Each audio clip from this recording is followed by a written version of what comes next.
मरे हुए व्यक्ति की, ये 3 चीजें कभी भी नहीं लेनी चाहिए। एक समय की बात है, एक बार देवर्षि नारद यमराज से प्रश्न पूछते हैं, हे धर्मराज, मेरा प्रश्न है कि जिस प्राणी की मृत्यु होती है वो अपने साथ कौन कौन सी चीजें ले जाता है, और मृत्यु के बाद उस प्राणी की कौन सी वस्तुओं का प्रयोग दूसरे मनुष्यों को नहीं करना चाहिए।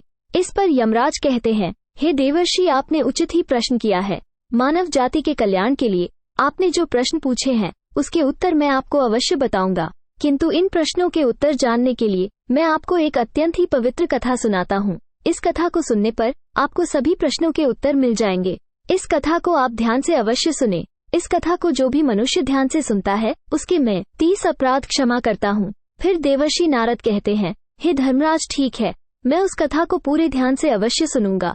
आप मुझे वो पवित्र कथा सुनाइए। फिर यमराज देवर्षि नारद को वो पवित्र कथा सुनाते हैं। एक समय की बात है, मध्य देश में माधव नाम का एक गरीब ब्राह्मण रहता था। वो अत्यंत गुणवान तथा शास्त्रों में पारंगत था। उसने वेद और शास्त्रों की बड़ी गहराई से अध्ययन किया हुआ था, किंतु वह अपने ज्ञान का कभी दुरुपयोग नहीं करता था। उसने कभी अपने ज्ञान का उपयोग धन कमाने के लिए नहीं किया। अत्यंत गरीब होकर भी वो भिक्षा मांगकर ही अपना गुजारा करता था। फिर एक दिन वो ब्राह्मण जंगल से गुजर रहा था और चलते चलते वो एक अत्यंत प्राचीन वृक्ष के पास पहुंच जाता है। वो देखता है कि उस वृक्ष पर 3 पिशाच खड़े हैं। वे तीनों उस जंगल से गुजरने वाले मनुष्यों का भक्षण करते थे। कोई भी मनुष्य उस मार्ग से जाता था तो वो उसे पकड़कर खा लिया करते थे। पिशाच होने के कारण उनके अंदर धर्म का कोई अंश नहीं था। वो अत्यंत पापी और दुराचारी थे। वे किसी पर भी कभी दया नहीं करते थे। जब वह ब्राह्मण उस वृक्ष के पास आता है तो वो पिशाच एक दूसरे से कहने लगते हैं, देखो भाई, हमारे लिए आज ताज़ा ताज़ा भोजन आ रहा है। सबसे पहले मैं ही इस ब्राह्मण को खाऊंगा। इसका मांस तो कितना स्वादिष्ट होगा। ये ब्राह्मण केवल सात्विक भोजन ग्रहण करता होगा, इसलिए इसके शरीर में किसी भी प्रकार के रोग नहीं होंगे, कोई कीड़े और कृमि भी नहीं होंगे। इसका मांस खाने में बड़ा आनंद आएगा। जब वो ब्राह्मण उन पिशाच को देखा तो वो बिल्कुल भी भयभीत नहीं होता है। वो ब्राह्मण भगवान विष्णु का परम भक्त होता है और वो हर समय श्री हरि विष्णु का नाम जपता रहता था, इसलिए उसे किसी से भी कोई भय नहीं लगता था। उन पिशाच को देखकर भी ब्राह्मण भयभीत नहीं हुआ और उन पिशाच की ओर देखते हुए उन्हें प्रणाम करने लगता है और कहता है, हे पिशाच, तुम्हें नमस्कार है।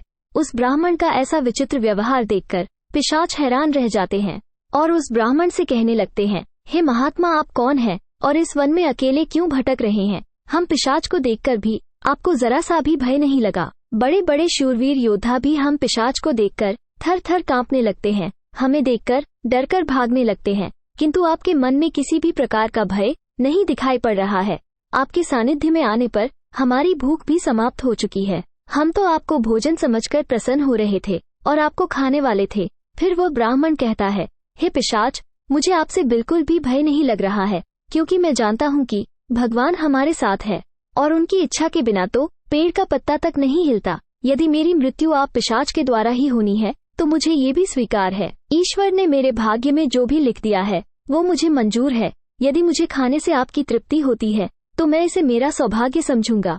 इस संसार के प्रत्येक प्राणी को सुख प्रदान करना है, उनकी तृप्ति करना ही प्रत्येक मनुष्य का कर्तव्य है।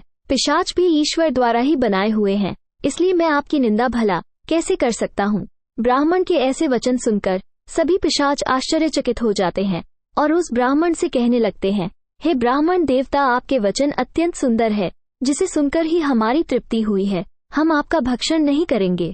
कृपया आप हमें बताइए कि आप कौन हैं और किस कारण से आप इस वन में भटक रहे हैं। तब वो ब्राह्मण कहता है, हे पिशाच, मेरा नाम माधव है और मैं प्रभु श्रीहरि विष्णु की भक्ति करने के लिए इस वन में उचित स्थान खोज रहा था, किंतु आपको देखकर लगता है कि आप बहुत कष्ट में हैं। मुझे बताइए कि किस कारण से आपको पिशाच बनना पड़ा। यदि मैं आपकी कोई सहायता कर सकता हूँ तो आप अवश्य कहें। मैं अपने सामर्थ्य के अनुसार आपकी जो भी हो सके मदद अवश्य करूँगा। ब्राह्मण की बातें सुनकर सभी पिशाच हैरान रह जाते हैं और कहने लगते हैं, हे ब्राह्मण देवता, आपको बार बार प्रणाम। हम तीनों पिशाच हमारे पाप कर्मों के कारण ही बने हैं। हमने हमारे पितरों का अपमान किया है, इसी कारण से हमें ये पिशाच योनि प्राप्त हुई है। ना जाने कब हमें इस पिशाच के शरीर से छुटकारा मिलेगा। हमने मनुष्य रहते हुए भी बहुत पाप किए थे और पिशाच बनकर तो हमने अनगिनत पाप किए हैं। कितने ही निर्दोष मनुष्यों को और प्राणियों को हमने मारकर खाया है, इसलिए हमें ऐसा लगता है कि हमें कभी पिशाच योनि से मुक्ति नहीं मिलेगी। फिर ब्राह्मण कहते हैं, हे पिशाच, मैं आपकी बात को समझता हूँ। कृपया आप मुझे बताइए, मैं किस प्रकार से आपको मुक्ति दिला सकता हूँ। मैं मध्य देश में रहने वाला माधव ब्राह्मण हूँ। मैं अनेक तप, व्रत और उपवास किए हैं, इसलिए आपकी मुक्ति के लिए भी यदि कोई व्रत उपवास हो तो मुझे बताइए, वो मैं अवश्य करने का प्रयास करूंगा। ब्राह्मण की बात सुनकर उन पिशाच को समझ में आता है कि ये ब्राह्मण तो उनका ही पुत्र है। वे पिशाच उस ब्राह्मण के दादा परदादा है, जो पाप करने के कारण पिशाच बने हुए हैं। वे पिशाच कहते हैं, हे वत्स, हम हमेशा ही उच्चिष्ट वस्त्र पहनते थे, गंदे मैले वस्त्र पहनकर ही भोजन, पूजा पाठ आदि कार्य किया करते थे। हमने हमेशा ही उच्चिष्ट भोजन ग्रहण किया है, इसी कारण से हमारी ये दुर्गति हुई है। हम निर्वस्त्र होकर स्नान करते थे, जिस कारण से हमारे पितृगण हमसे रुष्ट हो गए। हमने कभी पितरों के लिए भोजन अर्पित नहीं किया, इसी कारण से हमें मृत्यु के पश्चात प्रेत बनना पड़ा। फिर वे पिशाच कहते हैं, हे वत्स, तुम हमारे ही वंश से हो, हम तुम्हारे पूर्वज हैं। ये ईश्वर की ही कृपा है कि उन्होंने तुम्हें हमारे पास भेजा है। अब हमें यकीन हो गया है कि तुम हमें मुक्ति अवश्य दिलाओगे। हे वत्स, तुम अभी जाओ और हमारी मुक्ति के लिए उपाय करो। अपने पूर्वजों की ऐसी दशा देखकर वो ब्राह्मण अत्यंत दुखी हो जाता है और सोचने लगता है कि प्रत्येक मनुष्य का ये निहित कर्म है कि वो अपने पूर्वजों को मुक्ति दिलाने के लिए कार्य करें। वो ब्राह्मण उन पिशाचों को वचन देता है और कहता है, हे पिशाचों, मैं आपकी मुक्ति के लिए अवश्य उपाय करूंगा। फिर वो ब्राह्मण गुरु वशिष्ठ के पास जाता है और उनसे पितरों की मुक्ति के लिए उपाय पूछता है। गुरु वशिष्ठ उस ब्राह्मण को पितरों की मुक्ति के लिए किए जाने वाले तर्पण, श्राद्ध, पिंडदान, दान, धर्म आदि क्रियाओं के बारे में बताते हैं। फिर वो ब्राह्मण पवित्र नदी के तट पर जाकर अपने पूर्वजों के लिए वे सभी कार्य करता है जो गुरु वशिष्ठ ने बताए थे। वो ब्राह्मण पहले नदी के पवित्र जल से तर्पण करता है, फिर नदी के तट पर बैठकर पिंडदान करता है और उससे जो कुछ भी हो सके उसी के अनुसार दान धर्म करता है। इस प्रकार से उस ब्राह्मण के द्वारा तर्पण तथा दान धर्म करने से वो सभी पिशाच मुक्त हो जाते हैं और स्वर्ग की ओर जाने लगते हैं। फिर धर्मराज देवर्षि नारद से कहते हैं, हे देवर्षि, इसलिए मनुष्य को कभी उच्चिष्ट वस्त्र नहीं पहनने चाहिए, अर्थात गंदे और मैले कपड़े नहीं पहनने चाहिए। कभी उच्चिष्ट भोजन ग्रहण नहीं करने चाहिए। दूसरों का झूठा, जमीन पर पड़ा हुआ, दूसरों के द्वारा लांघा गया और पितरों को अर्पण किए बिना किया गया भोजन उच्चिष्ट भोजन होता है। फिर यमराज कहते हैं, हे देवर्षि, अब मैं आपको उन वस्तुओं के बारे में बताता हूँ जो किसी भी मनुष्य को मृत व्यक्ति की नहीं पहननी चाहिए।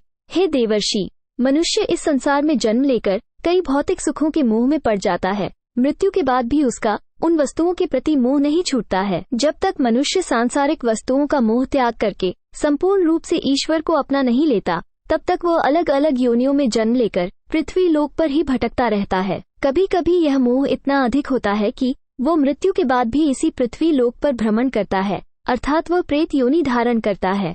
यदि किसी मनुष्य की अकाल मृत्यु हो जाती है तो वो भी प्रेत योनि में चला जाता है और प्रेत बनकर वह अपने ही परिवार के लोगों को दुख देने लगता है। कई बार मनुष्य अपने मित्र परिजनों की वस्तुओं को उनकी याद में अपने पास रख लेते हैं या उनकी वस्तुओं का उपयोग भी करने लगते हैं, लेकिन मनुष्य को मृत व्यक्ति की कोई भी वस्तुओं का उपयोग नहीं करना चाहिए, क्योंकि उन वस्तुओं के साथ उस मृत व्यक्ति की ऊर्जा जुड़ी होती है।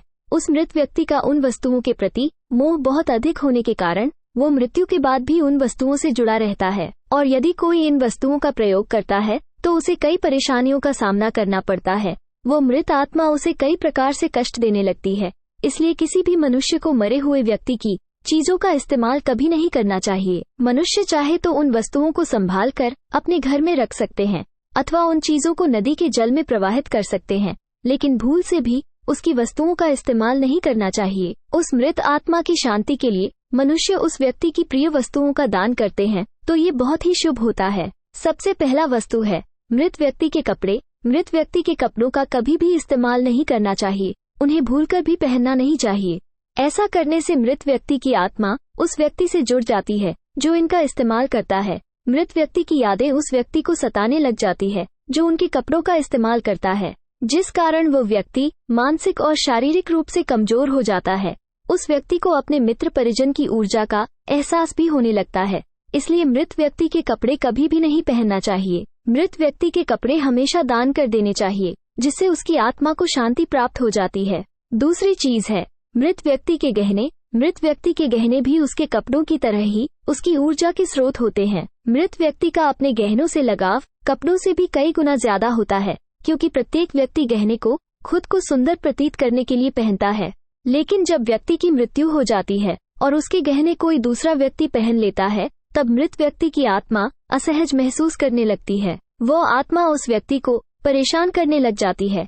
आत्मा मोक्ष की राह पर ना जाकर इस मृत्यु लोक में अपने ही परिजनों को परेशान करने लग जाती है। इसलिए मृत व्यक्ति के गहनों का भी कभी इस्तेमाल नहीं करना चाहिए। व्यक्ति की मृत्यु के बाद उसके गहनों को गलाकर अन्य आभूषण बनवा लेना चाहिए, अन्यथा उन्हें मंदिर में दान कर देना चाहिए। तीसरी वस्तु है मृत व्यक्ति की माला। जीवित रहते हुए इंसान अपनी माला से ही मंत्रों का जाप करता है। उसके गले का माला ही उसके जीवन भर के पुण्यों की कुंजी होती है। मृत्यु के बाद व्यक्ति की माला को कभी जीवित मनुष्य को धारण नहीं करना चाहिए। उसकी माला को पवित्र नदी के जल में प्रवाहित कर देना चाहिए। पवित्र नदी उस मृत मनुष्य के सभी पुण्यों को बहाकर स्वर्ग में ले जाती है। यमराज कहते हैं, हे देवर्षि, मृत्यु के बाद मनुष्य अपने साथ केवल अपने पाप और पुण्य लेकर जाता है। सभी भौतिक वस्तुओं को यहीं पर छोड़ देता है, इसलिए उसे कभी उन वस्तुओं के प्रति अत्यधिक मोह नहीं करना चाहिए। इस प्रकार से यमराज ने देवर्षि नारद को मृत व्यक्ति के संदर्भ में यह अत्यंत महत्वपूर्ण कथा सुनाई।